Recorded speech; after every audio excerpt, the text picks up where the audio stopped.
अब बहुवचन का रूप बनाना है। राम राम राम, तीन राम है ना। राम राम राम, तीन राम है। रामश्च रामश्च रामश्चेति त्रयो रामाः सन्ति। तत्र ऐसी में तीन बार बोलने की अपेक्षा से एक बार बोल के तीनों राम का बोध करावे हम। ये चारों पांचों 10 राम भी हो, सबका बोध करा देवे, उस ज्यादा लाघव कार्य।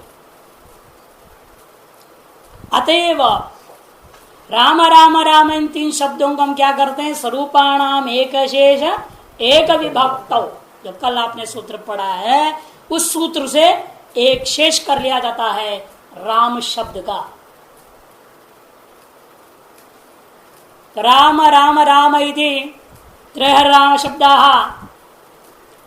तेषां स्वरूपाणाम एक शेष एक विभक्तेन सूत्रेण एक शेष कृते राम इत्यस्मात् शब्दात् अव्युत्पत्ति पक्ष अर्थ धातु प्रत्यय प्रातिपदिकम् इत्यनेन सूत्रेण व्युत्पत्ति पक्षे च कृत तदित समासाश्च इत्यनेन सूत्रेण प्रातिपदिक संज्ञायां हृदये सति प्रातिपदिक संज्ञायां हृदये सति ज्ञा प्रातिपदिका प्रत्यय परश्चेति सूत्रत्वम् अधिकृत्य सुप इति परिभाषा सूत्र सहकारेण अत्र त्रित्वादि विवक्षितत्वात् बहुत्वम् अस्ति। बहुत्वञ्च विशिष्ट संज्ञा, बहुत्व विशिष्ट संज्ञा प्रत्ययाः अनेकाः सन्ति, है कि नहीं। बहुत्व संज्ञा विशिष्ट प्रत्यय भी अनेक है। तिंग में भी बहुवचन वाला है, सुप में भी बहुवचन वाला है। सब उनमें से लाएंगे किससे, लेकिन बहुवचन संज्ञा वाले प्रत्ययों को। उसके लिए सूत्र आता है बहुषु बहुवचनम। बहुषु सप्तमी का बहुवचन है और बहुवचन शब्द प्रथमा का एक वचन। दो पदों से सूत्र है, सप्तमी का बहुवचन और प्रथमा का एक वचन। बहुत्व विवक्षायाम बहुवचनम स्यात्। बहुत्व की विवक्षा हो तो बहुवचन होता है। बहुत्व की विवक्षा की जाए, एकत्व विवक्षा की जाए तो एक वचन आपने किया, द्वेकयोर द्विवचनैक वचने। द्वित्व की विवक्षा किया तो द्विवचन प्रत्यय लाने वाला सूत्र है द्वेकयोर द्विवचनैक वचन। अब बहुत्व की विवक्षा करते हैं तो बहुवचन संज्ञक प्रत्ययों को लाने वाला सूत्र बहुवचन परिभाषा सूत्र है। लाएगा तो स्वजस नोट, उसी में वास्तव में है जस, इसमें तो है ही नहीं। जस आदि जितने बहुवचन वाले वही है। यदि क्यों बहुवचन को लाओ, बहुत विवक्षा है तो बहुवचन प्रत्यय को लाओ। तो आपने इसलिए क्या किया, सुपह यह सूत्र और बहुषु बहुवचन, ये दोनों परिभाषा सूत्रों की सहायता से शौचस्वचष्टाभ्याम विस्गेभ्याम इत्यादि सूत्र के द्वारा क्या किए, प्रथमा की बहुवचन विवक्षा में राम धन जस जस प्रत्यय को लाते हैं। रामधन जस बच गया, रामधन जस। अब यह सकार को हलंत्यम से संज्ञा प्राप्त है, हलंत्यम से इत संज्ञा प्राप्त है। चकार को इत संज्ञा करने वाला सूत्र हम ला रहे हैं। इसकी इत संज्ञा हम करना चाहते हैं और लोप करना भी चाहता हूं, और इसकी इत संज्ञा प्राप्त है लेकिन करके लोप करना नहीं चाहता हूं। सकार की इत संज्ञा करके हम लोप करना नहीं चाहते। यदि सु में भी क्या था, उकार उच्चारणार्थ मानोगे तो सकार बचा, उसकी भी संज्ञा होकर लोप हो सकता था। इसलिए दो पक्ष हमने बता दिया था, कुछ लोग उच्चारण पक्ष मानते हैं, कुछ लोग नहीं मानते। कुछ लोग उकार की संज्ञा करके लोप कर देते। उससे क्या होगा, फिर स की संज्ञा की प्राप्ति नहीं रहेगी। जब उकार को अंत कौन हो जाएगा उपदेश में, ऊ होगा, उसके अपने संज्ञा करके लोप कर दिया। स में अंतत्व नहीं है, उपदेश की अंत्यत्व नहीं रहेगा, प्राप्त नहीं है वहां एक पक्ष। यदि प्राप्ति मानोगे, उकार उच्चारणार्थ मानोगे तो फिर वहां भी विभक्ति सूत्र लाएंगे, अविभक्त तो समास से निषेध करना पड़ेगा। दो सूत्र लाएंगे अभी इस प्रकार की संज्ञा को निषेध करने के लिए, और इसकी संज्ञा करके लोक करने सूत्र पहले ला रहे हैं। चुटू चुटू प्रथमा का द्विवचन, प्रत्ययाद्यो चुटू इतौस्तः, प्रत्यय के आदि में विद्यमान चवर्ग और टवर्गीय वर्णों को इत संज्ञा हो जाता है। प्रत्यय के आदि में विद्यमान चवर्ग और टवर्ग, इनको क्या होता है? इत संज्ञा होता है। ये ज क्या है? प्रत्यय, जस है प्रत्यय। इसी प्रत्यय संज्ञा आपने कौन सूत्र से किया? जस की प्रत्यय संज्ञा कौन सूत्र करता है? प्रत्यय। हाँ, प्रत्यय। हाँ, ये अधिकार सूत्र ही संज्ञा अधिकार है वो। इसे प्रत्यय सूत्र से है, इसका जस की प्रत्यय संज्ञा भी है। अगर उस प्रत्यय का आदि में चकार रूपी चवर्ग का वर्ण है तो चुट्टू क्या करेगा? उस ज की संज्ञा कर देगा। जिसकी संज्ञा होती है तो तस्य लोप, उस संचक वर्ण का लोप हो गया। लोप होने से राम धन अस बच गया। राम धन अस, राम धन अस। स्थिति में अब यह लगाया हमने चुट्टू, और अब क्या प्राप्त हो रहा है? हलंत्यम। हलंत्यम प्राप्त हुआ सकार की संज्ञा करके लोप करने के लिए।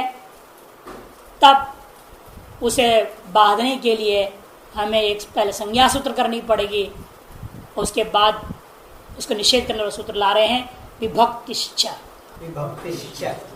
विभक्तिश्च, विभक्ति प्रथमा का एक वचन है, च अव्यय है, दो पदों वाला यह सूत्र है। विभक्ति प्रथमा का एक वचन और च क्या है? अव्यय। सुप्तिंगौ विभक्ति संज्ञौ स्थाह। सुप और तिंग, ये सुप आप पढ़ चुके हैं। स्व जस्म से सुप का कोई 21 प्रत्यय पूरे का, और आगे आने वाला तिंग एक बार दिखाया था सुप्ति प्रथम सूत्र पढ़ाते वक्त। आगे क्रियाओं में आगे 102 पन्ना कुछ पर था, 77 में था। हाँ, शायद 77 में होगा आपके इस पुस्तक 77 में। तिप्ता में बस मस दो मिडवे महिं, ये तिंग प्रत्याहार है। उन दोनों को क्या करता है? विभक्ति संज्ञा। सुप का 21 प्रत्ययों का एक नया नाम दे दिया, विभक्ति। सर तिंग में जो 18 है उनका भी नाम है विभक्ति।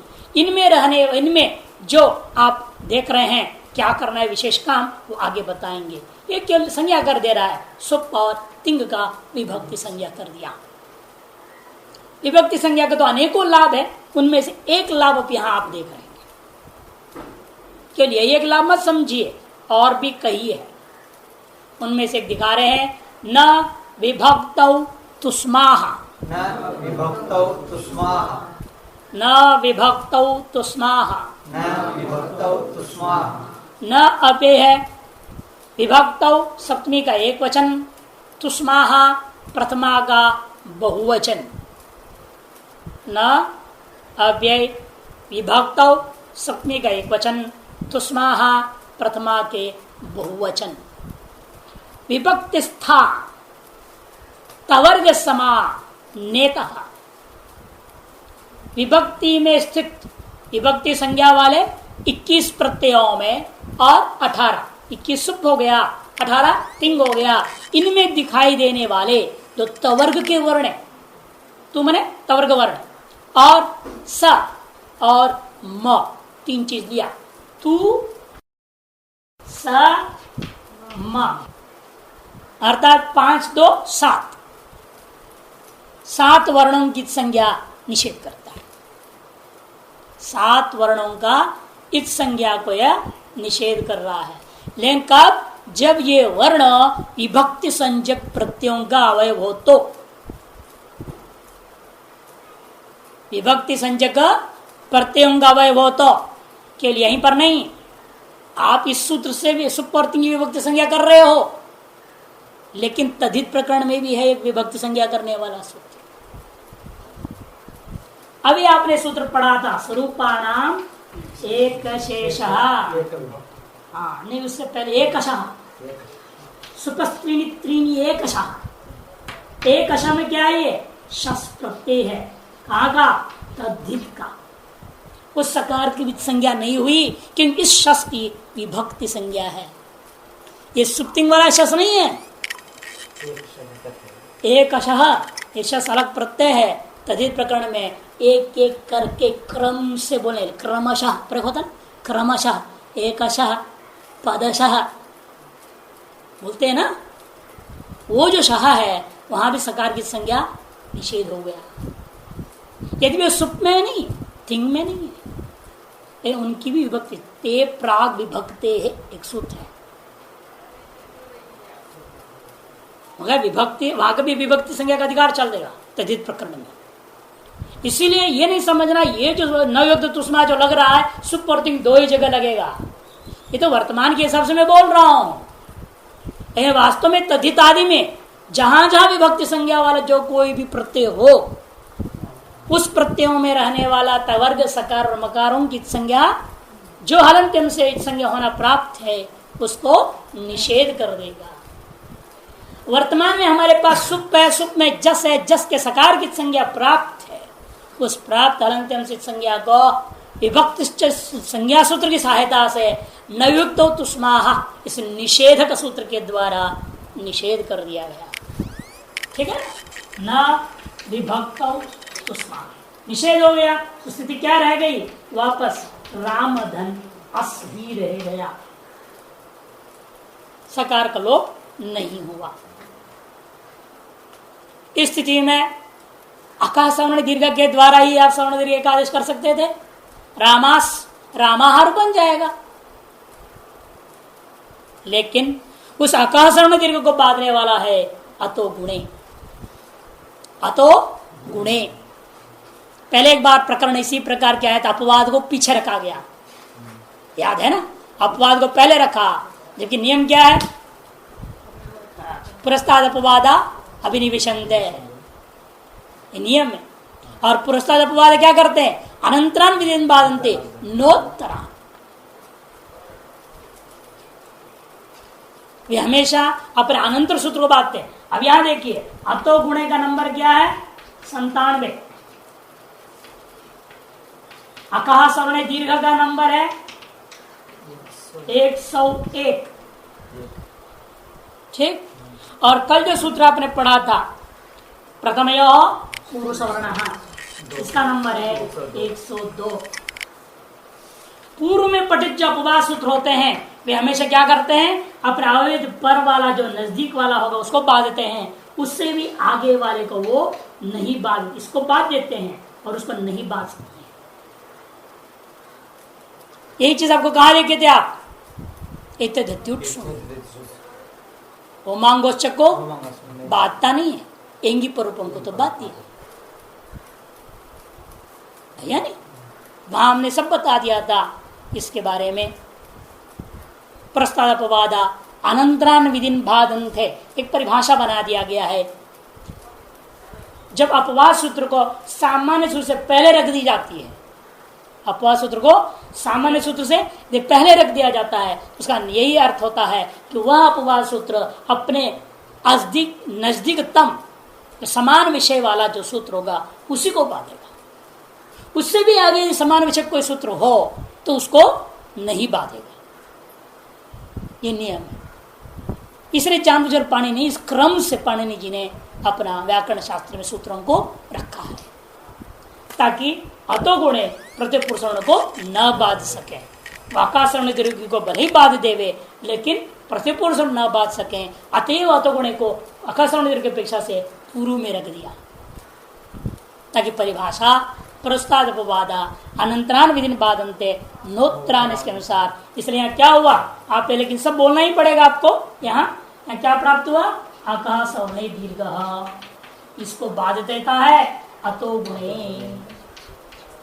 उस अतो गुणे को भी हम इसलिए क्या करेंगे, बाध देंगे प्रथमयोः पूर्व सवर्ण से।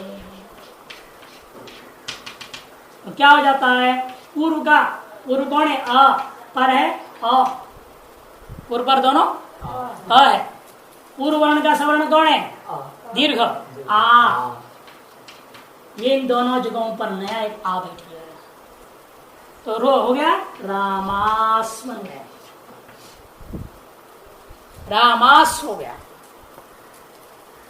इसे लिख रहे हैं पुस्तक में इति सस्य न इत्व, इसलिए सकार की संज्ञा नहीं होती है। न तुष्मा के आगे लिखा इति सस्य न इत्थम रामाः। तो रामास में क्या स्थिति अभी बाकी पूर्व सब गलत कार्य करना है आपको। सकार को सा सजुषो रूह से रू करेंगे। उकार का भी दो पक्ष उच्चारणार्थ है तो र बच गया, नहीं तो उपदेश जो नाश की संज्ञा करना है तस लोपस उसको लोप कर देना। र बचा, रामार बन गया, रामार। अब उस अंत में जो रेफ है उससे पर में खाली जगह को या रेफ को अवसान संज्ञा करेंगे, विरामो अवसानम।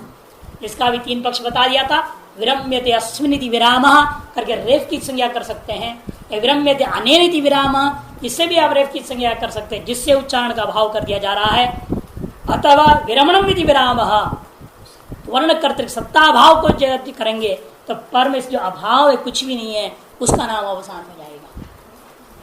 उस अवसान के परे रहते हुए यह अवसान का विषय विद्यमान जो वर्ण को हम क्या करेंगे, खरवसानी और विसर्जनीय से विसर्ग कर देंगे। रूप बनता है रामाहा। कौन सूत्र लग गया, सा स्वरूप पहले लगा दिया आपने और फिर खरवसानी और विसर्जनीय। अनुबंध लोप है, कम पक्ष में बोल भी सकते हैं। रूप के ऊ का अनुबंध लोप हो गया। पूरी प्रक्रिया जो होती ना इस संज्ञा करके लोप करने का, उसके लिए एक नया नाम आपको बता रहे हैं जो हमेशा लाघव के लिए प्रयोग कर लेते हैं, अनुबंध लोप है। अनुबंध लोप का मतलब क्या, उसमें इतना काम हो रहा है, इस संज्ञा कौन कर रहा है, लोप कौन से सूत्र से हो रहा है, किन किन का हो रहा है, वो सारी बात कह दी, वो छिप गया उसके अंदर। आप उतने सब बोलने की अपेक्षा से अनुबंध लोपे का मतलब हो गया वो सब काम आपने कर दिया। एक सांकेतिक शब्दावली है, उतनी लंबी प्रक्रिया के लिए छोटा सा शब्द प्रयोग कर देंगे तो समझ लेना पड़ेगा यहां पर सारा काम कर दिया गया है। इत संज्ञा भी हो गया, लोप भी हो गया। अनुबंध लोपे हृदय रामा, जब रामार बना, स को र हो गया और र को विसर्ग। पहले तो र लिखना पड़ेगा, ससुर से र हुआ, फिर रामा, रामा। यहाँ पर भी अनचिचा और ऋतु विसर्ग भी कहने क्या जरूरत है, गौरव काम क्यों करना। इन प्रक्रिया तो शुरू शुरू पूरा बोलना ही है। जब एक बार अभ्यास हो जाए आप वही भी मत बोलो, स्वरूपी से बोलना नहीं, खरवसान विसर्ग सूत्र लाने की जरूरत नहीं, कुछ भी बोलना नहीं, ऋतु विसर्ग हो गया। अभ्यास पहले हो अच्छी तरह से। अभी तो पहला ही रूप बना रहे हैं, अब यहाँ के ऋतु विसर्ग को क्या देंगे। पहली बार जो सुन रहे हैं उनके लिए तो क्या समझ में आएगा।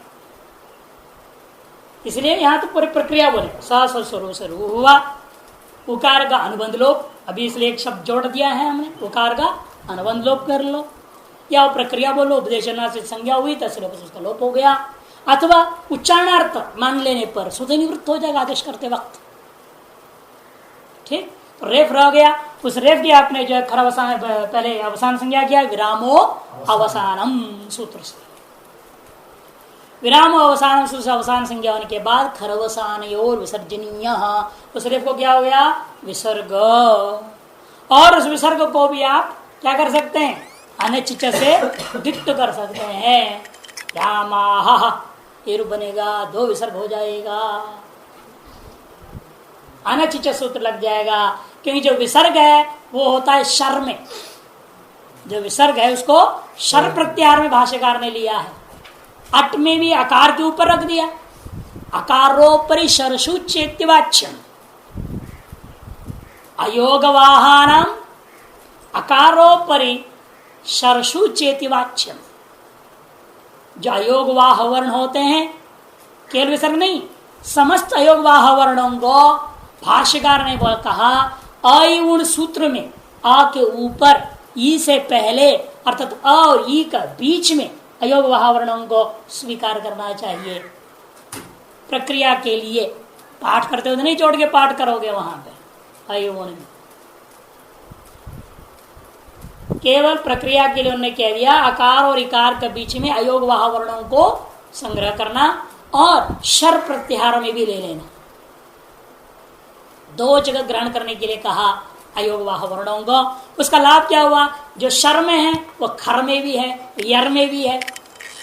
अतएव अनचिच क्या कहता है, आचा परो यरो देवास्तो न त्वचि। अच्छे रामा का आ, माँ का आ, ये अच्छ, उससे पर में यर हो गया विसर्ग, और विसर्ग से पर में कोई अच्छ नहीं है। अतः विसर्ग रूपी यर को दिख हो गया रामाह, रूप बन जाता। रामाह रामाह दो रूप हो गया, विसर्ग द्वितीय पक्ष है और द्वितीय भावे च। इस तरह से प्रथमा का तीनों रूप बन गए। तीन रूप प्रथमा में बन गया, रामः रामौ रामाह। अब पहले द्वितीय में जाने से पहले संबोधन के रूप बनाते हैं। संबोधन के संबोधन करता आप जानते हैं, धुराधुते च सूत्रों में आपने संबोधन शब्द का अर्थ पढ़ चुके थे। क्या अर्थ है? संबोधन का अर्थ क्या लिखाया?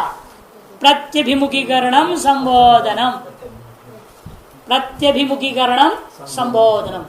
कोई व्यक्ति उस तरफ मुख करके जा रहा है, आपको देख नहीं रहा है, तो क्या करेंगे आप? चिल्ला के सुनाएंगे उसका नाम ही संबोधन। अच्छा, हे कृष्णा गौश्चरती, आया था दृष्टांत। कृष्ण उधर कहीं घूम रहा है, ढूंढ रहा है गायों को, तो इधर जो है बालकों को गाय मिल गया तो बुलाने लगे। तो प्रत्यभिमुख थे कृष्ण, उनको अपने ओर अभिमुख करने के लिए संबोधन का प्रयोग हुआ। प्रत्यभिमुखीकरणम संबोधनम। और ये होता है कहां? जब व्यक्ति दूर में होगा।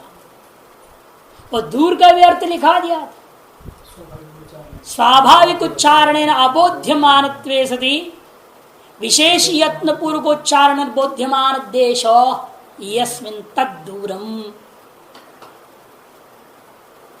बोध्यमान पुरुष यस्मिन् देश तद्दूरम। स्वाभाविक उच्चारण करने पर न समझ में आवे, न सुनने वाला आदमी, और विशेष यत्न पूर्वक उच्चारण करने पर ही बोधित किया जाए, ऐसे आदमी जिस जगह पर हो उस स्थान को आप जहां खड़े हैं वहां से उस स्थान को क्या कहेंगे? दूर है। इसे जैसे जैसे उम्र होते जाता है तो अनुभव में आता है दूर का अर्थ क्या होता है या नहीं। उसके बाद नजदीक में आदमी खड़ी आपको बोल रहा है तो वह करते रहेंगे, समझ में नहीं आया तो क्या बोल रहा है, क्यों सुनाई नहीं गया। पहले ये जवाब दे देता है भगवान, पहले करते हैं एक एक करके पुर्जा नोटिस देते रहते हैं, नोटिस एक के बाद एक नोटिस देते। पहले इधर से बाल सफ़ेद कर देंगे, इधर से सफ़ेद कर देंगे, कहेंगे भाई अब तुमको फर्स्ट नोटिस दिया जा रहा है, आधा उम्र हो गया इसलिए एक दो बाल सफ़ेद, आधा उम्र हो गया करके नोटिस मिल गया। फिर ये दोनों गड़बड़ाने लगते हैं, हाँ सेकेंड नोटिस, अब 70% हो गया तुम्हारा काम, जल्दी जाने वाले हो, निपटाओ काम। उसके बाद इसको कम कर देंगे। फिर मशीन लगा के सुनता, आदमी फिर भी छोड़ता नहीं है। मशीन बना लिया है, चश्मे बना लिया है, क्या क्या बना लिया। तब ऐसे करेंगे, भगवान ने कहा तो सब कुछ बना लेते हैं, इसको ऐसा चीज़ कर देंगे खराब तब कुछ बना ही ना पाए, सब दांतों को गिरा देता है। कहता है अब तेरा 80 हो गया, छुट्टी जो 80% हो गया काम, अब खाना पीना बंद कर दो, ज़्यादा मत खाओ। अब स्वाद देख नहीं सकते, रोटी कड़क हो गई तो पानी में डुबो के खाना पड़ता है। एक के बाद एक खबर देते हैं जाने का समय का, फिर भी आदमी सावधान नहीं होता है, फिर भी सावधान नहीं होता। एक ने बोला हमको महाराज आप पढ़ाते रहते हो क्यों? अब योग्य व्यक्ति थोड़ा कथा अप्रोच भी कर दिया कीजिए, दिल्ली मुंबई आया कीजिए। तो हमने कहा देखो इधर देखो,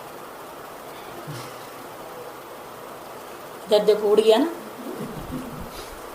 भगवान ने नोटिस दिया, तेरे को अक्ल नहीं है तो हमें तो अक्ल है थोड़ा, हमको नोटिस मिल गया है, कह रहे हैं अब दिल्ली बम्बई नहीं घूमना, कहीं नहीं जाना, कथा प्रवचन नहीं करना, भंडारे में भी नहीं जाना, अपना बैठो पढ़ो, अपने ध्यान भजन करो। नोटिस आ चुका है तो समझेगा नहीं नोटिस हम क्या। तुम्हारे दृष्टि में हम जवान है, हमारे दृष्टि में हमारा आधा आयु खत्म हो गया। तो चुप हो गए, फिर बोला नहीं। अभी भी आते हैं कभी कभी, लेकिन बोलते नहीं। अब चलिए समझने वाले की बात है। दशरथ भी समझ गया था, है कि नहीं? वाक्य में जाने के समय आ भी गया, चला भी गया वो जल। उसके बाद कहाँ राज होता है? तो इसीलिए संबोधन किया के लिए अनुभव सिद्ध हो जाता है उम्र होने के बाद। वैसे अनुभव तो बचपन से चिल्लाते रहते हैं बुलाने के लिए किसी न किसी को, लेकिन दूरत्व की परिभाषा समझ में आती है तब जब नजदीक जो सभी के दृष्टिकोण में, तब आपको सुनाई ना दे, तब समझ में आता है कि दूर का लक्षण क्या है। स्वाभाविक उच्चारण करने के बावजूद अबोध्यमान पुरुष है, अविशेषत्व पर उच्चारण करने पर ही बोध्यमान पुरुष जिस देश में रहता है उस देश का नाम दूर। तादृश दूरत्व विशिष्ट पुरुष को स्व अभिमुख करने के लिए प्रयुक्त शब्द का नाम संबोधन है। उस संबोधन में भी प्रथमा विभक्ति ही लगती है। अतएव द्वितीय विभक्ति शुरू करने से पहले ये संबोधन के 3 वृद्धि बना लेना चाहते हैं। उसमें एक वचन में ही विशेष कार्य है, द्विवचन बहुवचन में कोई कार्य नहीं। इसलिए उसके लिए आरंभ कर रहे हैं, हे रामा धनसु। हे रामा धनसु स्थिति है, हे रामा धनसु। प्रथमा का एक वचन को संबोधन में लाया गया। संबोधन के लिए प्रयोग करने के लिए प्रथमा का एक वचन का रूप को, प्रत्यय को लाया जा रहा है। प्रक्रिया बोलने का तो वही रहेगा।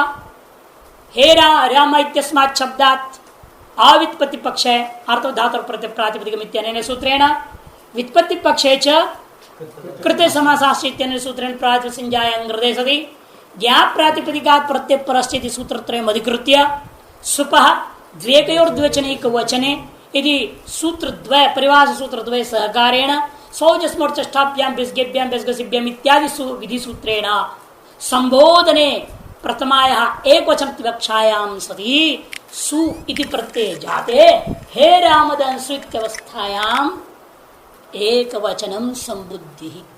एकवचनं संबुद्धि। एकवचनं संबुद्धि। एकवचनं संबुद्धि। एकवचनम शब्द है प्रथमा का एक वचन। संबुद्धि यह पद भी प्रथमा का एक वचन है। 2 पदों वाला यह सूत्र है, दोनों ही प्रथम एक वचनांत। संबोधनी प्रथमायाः एक वचनम संबुद्धि संजन स्यात्। संबोधन में प्रयुक्त जो प्रथमा का एक वचन विभक्ति है उसी का केवल संबुद्धि संज्ञा होता है, द्विवचन बहुवचन का नहीं होता। संबुद्धि संज्ञा है। देखो इसका नाम रख दिया गया सम्यक बुद्धि, संबुद्धि। अब संबोधन एक बार एक वचन में कर देने के बाद भी जिसको सुनाई न दे तो क्या कहा जाएगा? उसको दुर्बुद्धि है। संबुद्धि संज्ञा विशिष्ट प्रत्यय करके प्रयोग कर दिया हे राम, फिर राम को सुनाई नहीं दिया तो बेकार है राम। ऐसे नहीं हो सकता, वो तो सुनता जरूर है, वो सुनता जरूर। तीसरे एक बार रजनीश पर मुसलमान लोग बहुत नाराज हुए इस बात पर। मुसलमानों को उसने कहा सवेरे सवेरे हो वाला चिल्लाते हैं बेकार के, इनके जो अल्लाह है लगता है थोड़ा बहरा है, ऐसे बोलते। बहुत चढ़ गए मुसलमान जो है, कहते हमारे अल्लाह को बहरा कह देता है। तो बहरा है, नहीं बहरा तो माइक ला के क्यों उसको जगा रहे हो? हमारे माइक ला के नहीं जगाते हैं, कमरे में बैठकर इस पर बात पाठ करते हैं तो भगवान जग जाते हैं हमारे, कि भगवान हमारे नजदीक है, यहीं पर है, उनको जोर से बोलने क्या जरूरत है जगाने के लिए। और तुम्हारे भगवान तो माइक ला के चिन्ह पर जगते नहीं है। तो संबोधन का मतलब भी यह है, उसमें भी एक वचन का नाम ही रख दिया है पाणिनि जी ने, संबुद्धि। एक बार सम्यक संबोधन कर दिया जाए तो सम्यक बुद्धि भी जागृत हो जानी चाहिए। इसलिए कहा महादेव महादेव महादेवेति यो वदेत एकेन नैव मुक्तिर्स्याद्वाभ्याम ऋणिर्भवेत्। यदि सही मायने से आप हृदय से हे महादेव एक बार बोल देंगे तो भगवान की भी संबुद्धि हो जाएगी वहां पर, और शिव जी भी हिल जाएंगे, और एक बार बोलने मात्र से ही वो आपको मुक्ति दे देते हैं। और जो अधिक 2 बार यदि बोल दिया आपने, आरती में करते ना, हर हर हर महा 3 बार हर हर हर बोलते हो, यदि 3 बार महादेव बोल देते हो तो कहते भगवान एक महादेव के ही बदले में आपको मुक्ति दे दिया, बाकी रहा क्या देने के लिए। तो और जो एक्स्ट्रा आपने बोल दिया है उसके लिए ऋणी हो जाते, ऐसे कहा। ये संबोधन की महिमा है, इसलिए उसकी संज्ञा उन्होंने रखी है संबुद्धि। अनवर्त संज्ञा है, महासंज्ञा। संज्ञा 2 प्रकार की होती है ना, केवल संज्ञा और महासंज्ञा। हमने प्रातिपदिकाओं का भी अर्थ बता दिया था।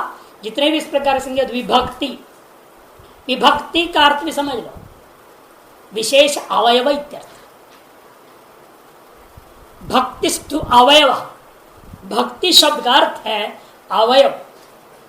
अजभक्ते रपरा, भाष्यकार प्रयोग करते हैं री में क्या क्या है, कद एक अ है आगे और एक अ है पीछे, बीच में है र। ये अ आधी मात्रा, वो अ नहीं, ये अ चौथाई मात्रा, आगे वाला चौथाई मात्रा, र होती गई आधी मात्रा, कुल मिला करके एक मात्रा वाला री है। वहां पर भक्ति शब्द प्रयोग कर दिया उसने, ह्रस्व से ऋकार से अजभक्ते रपरा रेफा। अजभक्ते भक्ति शब्द प्रयोग कर रहे हैं, अजभक्ते रपरा रेफा कि अचरूपी अवयवों से आगे पीछे युक्त रेफ है री। भक्ति शब्द का अर्थ वहां अवयवर्त महाभाष्य का प्रयोग करते हैं। और विशेष जो अवयव है जिसके कारण से आप संस्कृत भाषा को शुद्धता पूर्वक बोल सकते हैं, उस अवयव का नाम विभक्ति। वो कौन है? सुप और तिंग। क्योंकि कहा है अपदम न प्रयुंजित, अपदम न प्रयुंजित, न केवल प्रकृति प्रयोक्तव्या न केवल प्रत्यय,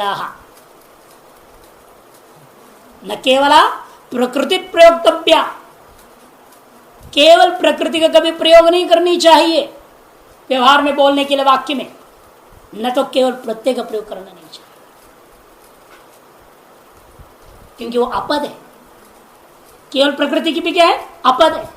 केवल प्रत्यय भी क्या है? अपद है। तो प्रकृति प्रत्यय मिलाओगे तब होता है पद, सुप्तिंगंतम। इसलिए अपदम न प्रयुंजित, न केवल प्रकृति प्रयोक्तव्या न केवल प्रत्यय, उसी की व्याख्या है।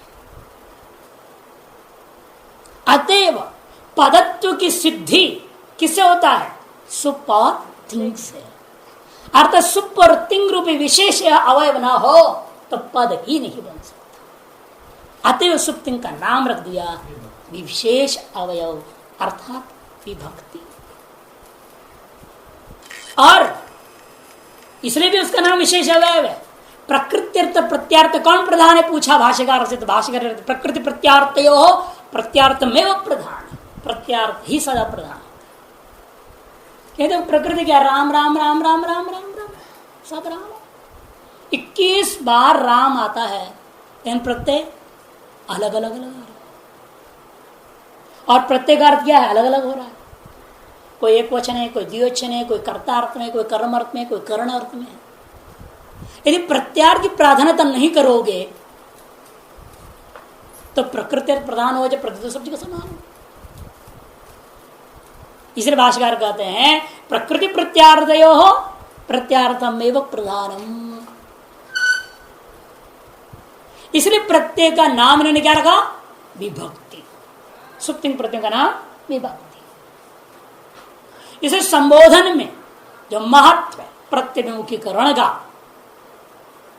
उस महत्व को ध्यान में रखते हुए संबोधन प्रयुक्त एक वचन का नाम रखा है संबुद्धि।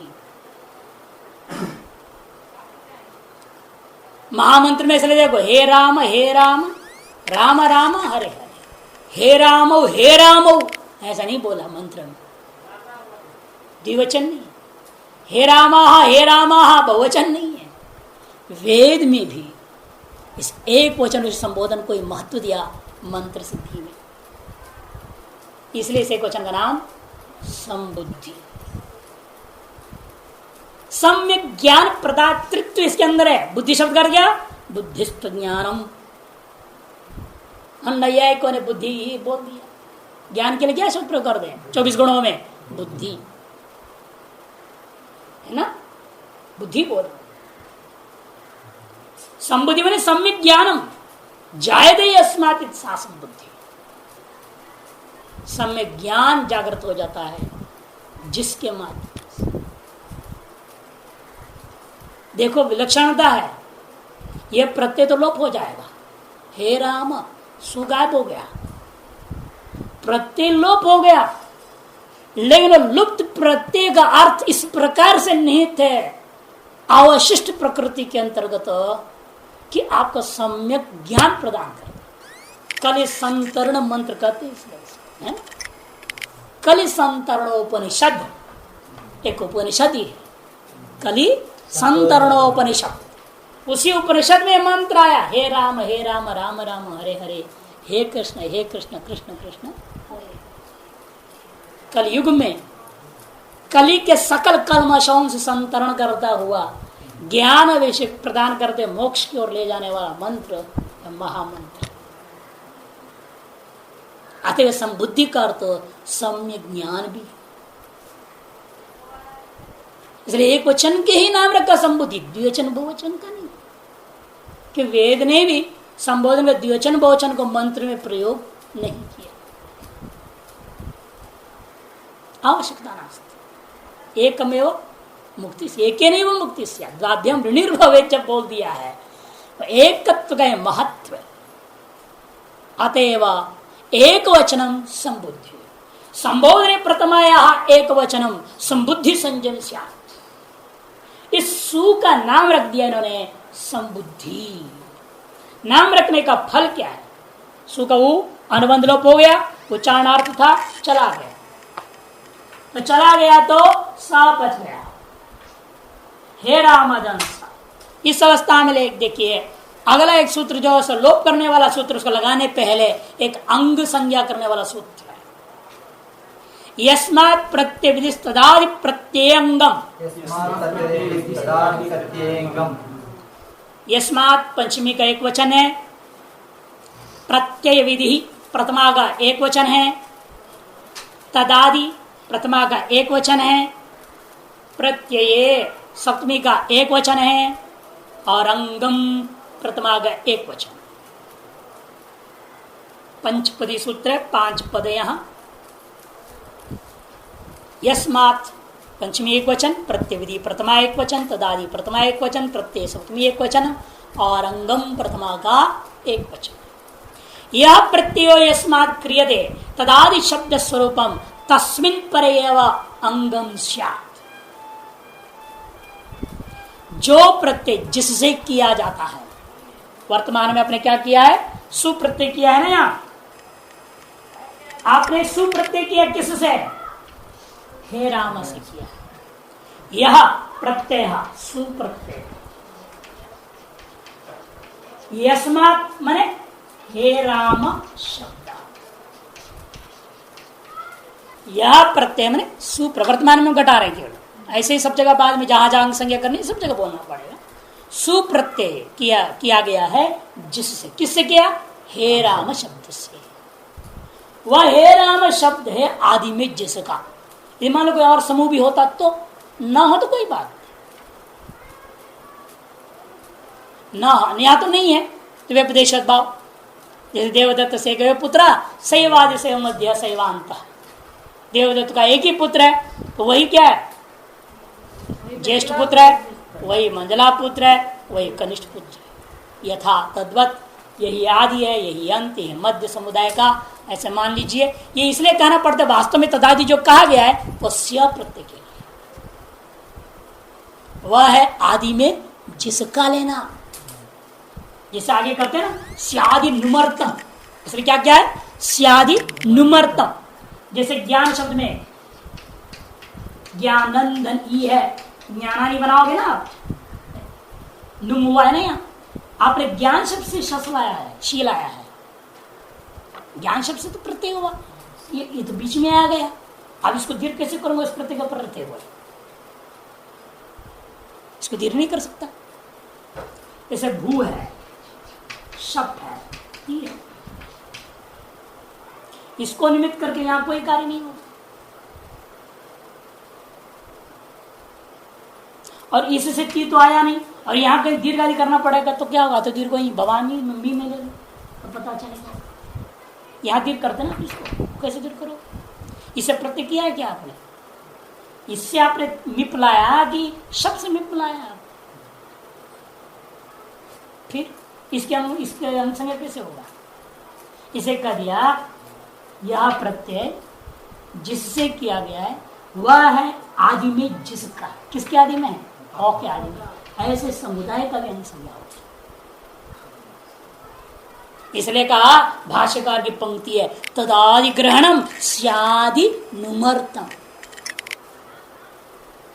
स्या आदि स्यादि नुमर्थ, ज्ञान के लिए नुमर्थम, ये भाष्यकार का पंक्ति है तदादि ग्रहणम स्यादि नुमर्थम, ये बोला उन्होंने। इस सूत्र में जो तदादि शब्द प्रयोग किया, कौन सूत्र में, यस्मात् प्रत्यय तदादि प्रत्यंगम सूत्र में जो तदादि ग्रहण किया, जो बीच में आ जाते हैं, प्रकृति और प्रत्यय का बीच में कभी कुछ आगम हो जाता है, कुछ घुस जाता है, बीच में व्यवधान सा हो जाता है, उसके वजह से कई कार्य रुक जाते हैं, नहीं हो पाता। वह कार्य को करने के लिए इन्होंने क्या कर दिया, तदादि शब्द कर दिया। जिससे प्रत्यय हो रहा है उसका तो अनुसंज्ञा होगा ही, साथ साथ वह है आदि में जिसका, जो बीच में घुसे हुए जो अन्य हैं उनके सहित भी हो जाएगा। अतः ज्ञानन संपूर्ण की अनुसंज्ञा होगी, या भू भव संपूर्ण की होगी तो भव के आकार का तो दीर्घ यहीं से अनुसंज्ञा दीर्घ हो जाएगा, भवानी बन जाता है। तो ये विशेषताओं को ध्यान में रखते हुए यहाँ पर यद्यपि हे रामा में तदादि का कोई लाभ नहीं है, क्योंकि जिससे प्रत्यय किया गया वही यहाँ पर है, बीच में कुछ टपका तो है नहीं ना, बीच में कुछ आया है क्या, यहाँ बीच में कुछ भी नहीं आया। अतः तदादि शब्द का यहाँ कोई प्रयोजन नहीं है, अन्यत्र प्रयोजन है। तदादि शब्द स्वरूपम तस्मिन प्रलय, लेकिन ये प्रत्येक पर में रहते हुए ही इसको अनुसंज्ञा होगा, इसके न रहने पर से अनुसंज्ञा नहीं होगी। जिससे जो प्रत्येक जिससे किया गया है वह है आदि में जिसका, ऐसे उसको और समुदाय को हम अनुसंज्ञा तब करेंगे जब वह प्रत्येक पर बैठा हुआ हो। अतएव इसका क्या हो गया, अंग संज्ञा हो गया। हे राम का नाम अब क्या रख दिया गया, अंग, इस प्रकृति का नाम। अंग संज्ञा करने का फल अंगस्य के अधिकार में भी सूत्रों को लगाना। अंगस्य अधिकार में अनेकों सूत्र लगते हैं। छठे अध्याय चौथे पाद व्याकरण में 6-4-1 अंगस्य अधिकार है, काफी दूर तक जाता है। अंगस्य अधिकार 7वें अध्याय की समाप्ति तक चला जाता है। एक अध्याय एक पाद पूरा बहुत लंबा चौड़ा क्षेत्र अंगस्य अधिकार क्षेत्र है। बहुत सूत्र में लगाना पड़ता है अंगाधिकार को, इसलिए अंग संज्ञा को समझना बहुत जरूरी है। अच्छी तरह से उसको दिमाग में बिठा लीजिए ताकि अंगाधिकार क्रियाओं कार्यों को ठीक से कर सकें। इसलिए हमने इतना जोर दे रहा हूं, अंग संज्ञा को समझें कि वह है जिससे, वह है आदि में जिसका, ऐसा समुदाय को भी पूरे को अंग संज्ञा, यदि भी वर्तमान रूप में हमें लाभ नहीं है, आगे जा करके जब विकर्ण प्रत्यय होंगे या आगम कई चीजें हो जाएंगे तब उसका लाभ होगा। इस अंग संज्ञा का फल अगला सूत्र है एंग ह्रस्वात् संबुद्धे है। एंग ह्रस्वात् संबुद्धे है। ह्रस्वात् पंचमी का एक वचन है, संबुद्धे है षष्ठी का एक वचन। ह्रस्वात् पंचमी का एक वचन, संबुद्धे है षष्ठी का एक वचन, दो पदोवान से युक्त सूत्र है। एंगंता ह्रस्वांताचंगा धल्लुप्यते संबुद्धे चेत। कहते एंगंतों से, एंगंत है नहीं, राम अकारांत है लेकिन ह्रस्वांत है ये, और क्या है ह्रस्व है, ह्रस्वांत अंग है, इसकी अंग संज्ञा हुई है और ह्रस्वांत है। ह्रस्वांत अंग से पर में संबुद्धेश्चेत, वह हल का लोप होता है। ये सु क्या हो गया अभी, हल है ये हल होने के नाते स का लोप हो जाएगा। लेकिन वह हल किसका अवय होना चाहिए, संबुद्धेश्चेत, संबुद्धि का अवय होता हल हो, तो दूसरे को नहीं करना, संबुद्धेश्चेत, ठीक है ना। और ये संबुद्धि का है, इसकी संबुद्धि संज्ञा आपने किया है एक वचन संबुद्धि सूत्र से। संबुद्धि संज्ञा होने के कारण से ये संबुद्धि का अवयभूता हल है। तो ये हल ह्रस्वांत अंग से पर में भी है, इसलिए क्या हो गया, लुप्येत, लुप्यते, लोप कर दो, सुखा लोप हो गया। और क्या रूप बन गया, हे राम, हे राम। और बाकी दो में वही प्रक्रिया, हे रामौ हे रामा, हे राम, दो बार बोलने की जगह पर क्या करेंगे हम, हे रामौ। दो राम अलग अलग खड़े हैं तो हे राम स्वरूपाणाम एक शेष वक्ताओं से एक शेष करिया, और हे राम इत्यस्मात् शब्दात् पूर्व सकल प्रक्रिया आप बोलते हुए लाएंगे, हे राम धन औ वृद्धि रही, जिसे वृद्धि प्राप्त हुआ उसे बाद करके आता है कौन, प्रथम पूर्व सवर्ण, उसको भगा देता है नादिची, तो लौट आता है देवदत्त न्याय से वृद्धि रेची, और वृद्धि कर देता है, हे रामो यह रूप सिद्ध हो जाता है। हे रामदन जस आया, बहुवचन की सहायता से, द्वितीय की कक्षा में द्विकर द्विवचनम से, एकत्व कक्षा में भी द्विकर द्विवचनम से आता है, और बहुत कक्षा हो तो बहुवचनम सूत्र से जस प्रत्यय आया, हे रामदन जस है। इस अवस्था में क्या कर दिया, चुटू से जकार की संज्ञा हुई, तो हे रामदन अस्वचा, सकार की संज्ञा हलंत से प्राप्त हुआ, तो विभक्ति से अस की जो विभक्त संज्ञा होने के कारण से विभक्त हो तो उसमें से सकार की संज्ञा का निषेध हुआ, हे रामदन अस वापस बच गया। इस अवस्था में आकाश से दीर्घ प्राप्त हुआ, उसको बाद देते अतगुणे, उसे भी बाद दिया प्रथम पूर्व सवर्ण दीर्घ, पूर्व सवर्ण दीर्घ कर दिया आपने, हे रामास हो गया, सकार का स्वरूप से रू कर दिया, क्योंकि इसकी संबुद्धि संज्ञा नहीं है, इसे सकलोप नहीं होगा, जस का सकार है ये, संबुद्धि संज्ञा वाले सु की सकार नहीं है, संबुद्धि का हल नहीं है, अतएव यहाँ स का क्या होगा, स्वरूप से रू हो गया। हे रामार प्रकार की अवसान संज्ञा विराम अवसानम से खरावसान विसर्ग संज्ञा हो, विसर्ग आदेश हो गया, हे रामा बना, हे राम हे रामो हे रामा। हे राम की प्रक्रिया को थोड़ा समझ लीजिए पूरी। हे राम इति अस्मात् शब्दात् अर्थवदात प्रत्यप्रातिपदिक अव्युत्पत्ति पक्षे अकृत्य समास चैत्यनेन सूत्रेण व्युत्पत्ति पक्षे च प्रातिसंज्ञायां ग्रदे सति संबोधने प्रयुक्तायाः प्रथमायाः एकत्व विवक्षायां ज्ञान प्रातिपदिकात् प्रत्यपरश्चेति सूत्रत्रयम् अधिकृत्य सुपः द्वेकयोर द्विवचनैक वचनेति परिभाषा सूत्रद्वय सहकारेण सौजस्मुट इत्यादि में सुप्रत्यय जाते हे रामदन सित्यवस्थायां तस्य सुप्रत्ययस्य एक वचनम संबुद्धित्यनेन सूत्रेण संबुद्धि संज्ञां कृते सति, संबुद्धि संज्ञां कृते सति। तथा च यस्मात् प्रतिसदादि प्रत्यंगम इत्यनेन सूत्रेण हे राम इत्यस्य शब्दस्य अंग संज्ञायां च कृते सति। एंग्रस्वा संबुद्धे है, एंग्रस्वात् संबुद्धे है इत्यनेन सूत्रेण अत्र वर्तमान स्थले ह्रस्वांत अंगा हे राम शब्दा संबुद्धि संज्ञा विशिष्टस्य सस्य लोपे सति हे राम इति रूपम सिद्धम भवति। ये वहां की पूरी प्रक्रिया है। इस प्रकार से इसको समझें तो हे रामो हे रामा प्रथमा के तीनों विभक्तियों का दो बार दो भिन्न अर्थों में प्रयोग करके आपने रूप बना लिया। पहला है केवल कर्ता ने, इस अर्थ में प्रयोग होता है।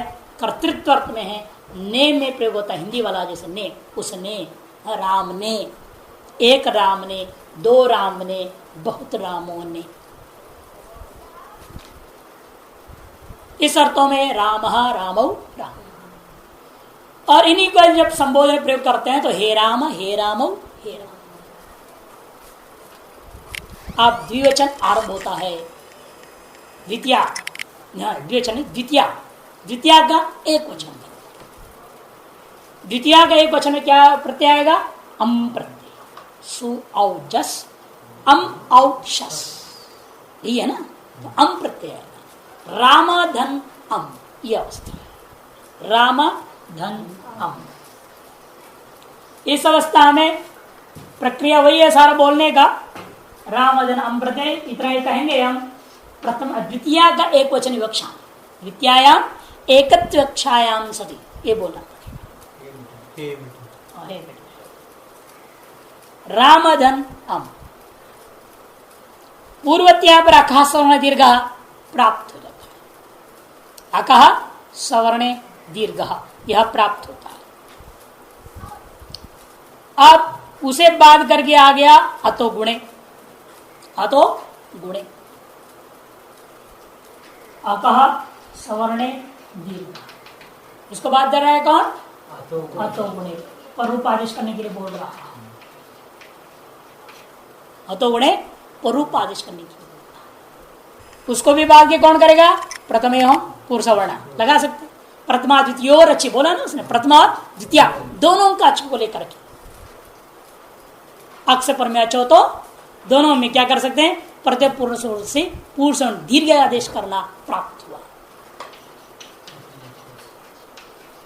लेकिन हमें दीर्घ करना नहीं है ना, इसलिए सूत्र आता है अमी पूर्वः, अमी पूर्वः, अमी सप्तमी का एक वचन है, पूर्वः प्रथमा का एक वचन, सप्तमी और प्रथमा।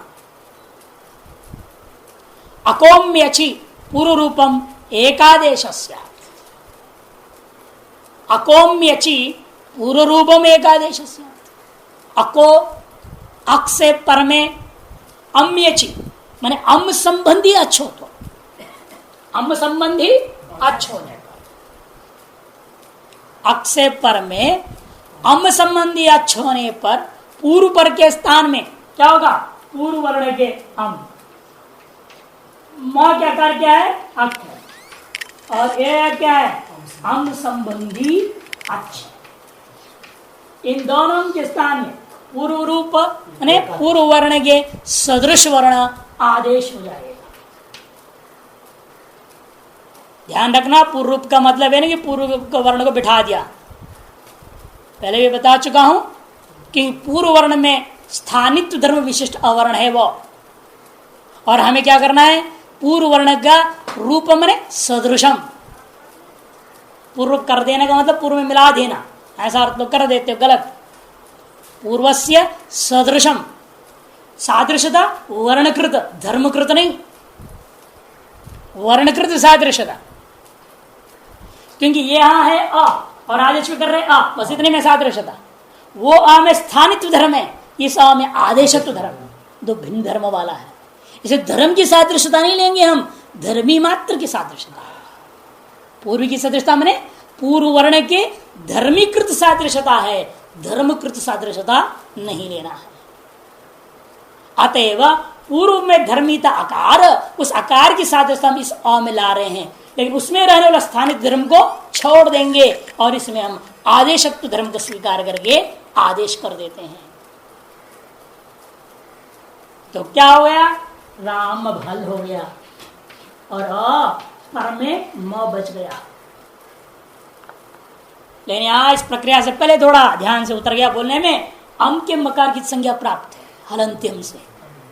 जैसे हम लाते ना तुरंत बात बोलना चाहिए था। रामधनम इस अवस्था में क्या हो गया? अम लाते ही बराबर हलंत्यम खड़ा हो जाएगा, वो कहेगा मकार की मैं संज्ञा करता हूं। तब क्या करेंगे आप? विभक्त विभक्त संज्ञा करके न विभक्त तुस्माहा मकान तवर्ग सकार और मकार की संज्ञा का निषेध कर दिया, इसलिए म है, इसकी संज्ञा निषेध हो गया तो अम वापस बच गया। उसके बाद एक प्रक्रिया शुरू होती है, आकाशवर्ण दीर्घ से दीर्घ प्राप्त हुआ, उसको बाद देता है तो गुणे, उसको बाद दिया प्रतिपुरुषण दीर्घ, उसको भी बात करके आता है अमी पूर्व। इस पूर्व पे का शिवा तो राम हल हो गया, अभी आदेश वाला आकार है, पर म बचा हुआ है, मिला दीजिए अज्जीनम व्यंजनम परेण संयोज्य में न्याय से वर्ण मेलन करने पर क्या हो गया, रूप रामम में रूप सिद्ध हो गया। रामम द्वितीय का एक वचन। अब आता है द्वितीय का द्विवचन में रूप लगभग थोड़ा सा ही अंतर करेंगे, शुरू में बाकी सब वैसा ही है। द्वितीय का द्विवचन में आउट प्रत्यय आता है, वहां क्या था, औ था, यहां है आउट, फर्क इतना ही है। टा को देख करके चुटू नहीं लगा देना, कई लोग ऐसे मैंने कईयों से सुना, ट चुटू सीधे लाते हैं। अरे भाई प्रत्येक आदि में टवर्ग होगा तो चुटू लगता है, ये तो प्रत्येक अंत में बैठा हुआ, यहाँ चुटू कैसे लगाओगे, यहाँ तो हलंत्यम लगेगा। अंत्य हल है, चाहे टवर को कवर को पवर को मवर को कोई भी, क्या मतलब कोई भी वर्ग हो, हलंत्यम अंत्य हल को करता है, उसको वर्ग से मतलब नहीं है। इसीलिए यहाँ हलंत्यम से ट की संज्ञा होकर के तस्य लोप से लोप हो जाएगा। इतना ही विशेष कार्य है, बाकी सब काम वही है। रामधन औ में पूर्वत वृद्धि रेचि से वृद्धि प्राप्त हुआ, उस वृद्धि रेचि को रोक रहा है काम करने से कौन, प्रथम हो पूर्व सवर्ण, प्रथम पूर्व सवर्ण को रोकता हुआ उसको बाध देता है। नादिची निषेध कर दिया, निषेध कर से वृद्धि रेचि वापस लौटाया देवदत्त हंत्री हतन न्याय से, तब रामौ वृद्धि होकर रूप बन जाता है। द्वितीय का द्विवचन में भी रूप बना रामौ, रामम रामौ, रामम रामौ, रामान बनाना है। बाद में देखिए, उससे पहले जिन लोगों को मालूम नहीं देवदत्त हंत्री हतन्याय, उनको थोड़ा समझाया जाए। देवदत्त हंत्री हतन्याय कल नहीं थे बहुत लोग, तो देवदत्त हंतो हंतुम उद्यतम, हंतु नहीं लेना, दो पक्ष बताया था मैंने, यहां पर कौन पक्ष लग रहा है, देवदत्त हंतुम उद्यतम यज्ञ दत्तम विष्णुदत्तेन हतश्चेत् देवदत्त जीवत्येव। देवदत्त को मारने के लिए बंदूक लेके जा रहा है, मारा नहीं अभी, यज्ञदत्त मारने जा रहा है। उसी दशा में क्या हुआ, विष्णुदत्त नाम का व्यक्ति ने उस यज्ञदत्त को मार दिया। अब वो विष्णु देवदत्त जिंदा रहेगा कि नहीं रहेगा, रहेगा। और सकृत बाहिते सकृत गदाऊ यद बाहितम तद बाहितम में जहां होता है, ठीक उल्टा, देवदत्त से हंतु हतश्चेत देवदत्त पुनरुन्मज्जनम नास्ति। अब जैसे इंदिरा गांधी को मार दिया, बेन सिंह क्या उसका नाम था, और उसको आपने फांसी दे दी, तो इंदिरा गांधी जिंदी हो गई क्या, गई सो गई, ठोक दिया गया। वो सकृत गताऊ यद बातम तद बातम में वो उस स्थल में वो न्याय, देवता हंत्री न्याय का दो अर्थ है। हंत्री का हंतुम उद्यतम भी अर्थ लिया जाएगा, और देवदत्त से हंतारम हतश्चेत, देवदत्त मर गया, उसको मारने वाले को भी मार दिया गया, तो देवदत्त जन्म वापस आता नहीं, ऐसे सूत्र वापस लौटेगा नहीं, उन्हें वहां लगेगी। यही चीज दो व्याख्या है इसकी। और इसे पर क्या हम लेंगे, देवदत्त को मारने के लिए, मारा नहीं है, मारने के लिए उद्यत है। हंतुम उद्यतम यज्ञ दत्तम विष्णुदत्तेन हतश्चेत देवदत्त जीवत्येव। इसी प्रकार वृद्धिरेचि को मारने के लिए गया था, कौन जा रहा है, प्रथमे पूर्व सवर्ण, पीछे से नादिची ने उसको मार दिया, तो वृद्धिरेचि जिंदा बैठा हुआ है, तो उसने वृद्धि कर दिया, रामौ यह रूप सिद्ध हो।